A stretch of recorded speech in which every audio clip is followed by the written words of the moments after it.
MPPSC mains 2025 आखिर कब होगी? हमें एमपीपीएससी मेंस 25 पे फोकस करना चाहिए या 26 के प्रीलिम्स पे शिफ्ट हो जाएं? हम क्या करें? बच्चे इतने कंफ्यूज्ड हैं, लगातार हमारे पास इसको लेके क्वेश्चंस आते हैं। देखिए, मुझे आज आप लोगों से एक छोटी सी अपील करनी है। एमपीपीएससी के साथ एक बहुत बड़ी समस्या जो बहुत लंबे समय से चल रही है, वो है pending court cases. See the point is कि इस एग्जाम की जो प्रेस्टीज है उसको बनाए रखना ना हमारे हाथ में है।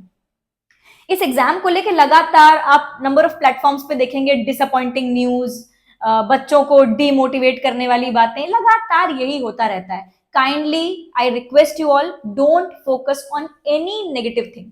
एग्जाम हमारी बहुत बड़ी है, आप एग्जाम पे कंसिस्टेंटली लगे रहिए। एग्जाम आपको जो देगी वो फल भी बहुत बड़ा है।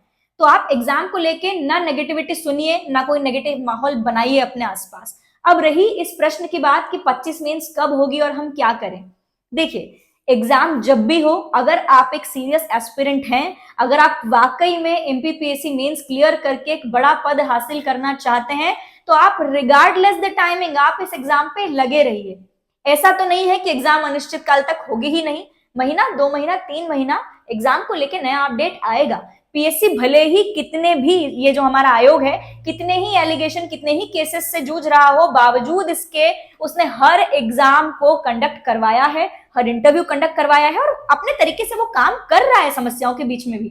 आप इस बात को भी समझें और एमपीपीएससी मेंस 25 पे आप कंसिस्टेंटली लगे रहें। देखिए, जितने भी टॉपर्स हैं, जितने भी सिलेक्टेड कैंडिडेट्स हैं, जब आप उनके बायो, उनके इंटरव्यूज पढ़ते हैं तो आप क्या पढ़ते हैं? किसी का तीसरे अटेम्प्ट में हो रहा है, किसी के 5वें अटेम्प्ट में हो रहा है, 4 अटेम्प्ट में प्री भी नहीं निकली, 5वें में डायरेक्टली रैंक लग गया। ये कैसे लगा? कंसिस्टेंटली उन्होंने काम किया है, उन्होंने अपनी कंसिस्टेंसी दिखाई है, रेगुलर एफर्ट दिखाया है, वो एक भी दिन रुके नहीं है। तो आपको भी एक भी दिन रुकना नहीं है। एग्जाम पे आप लगे रहिए, आपको रोज लिखना है और आपके लिए तो ये बड़ा एडवांटेजेस है कि आपको समय मिला है। कई बच्चों की समस्या तो ये हो जाती है कि अरे, अभी तो प्रीलिम्स का रिजल्ट आया था और 3 महीने में एग्जाम है। यहां भी उन्हें समस्या हो जाती है। तो आपके पास तो समय है, सिलेबस बहुत बड़ा है, अच्छे से पढ़िए, जितनी प्रैक्टिस आप लगा सकते हैं लगाइए। और 26 प्रीलिम्स पे आपको शिफ्ट होना चाहिए या नहीं?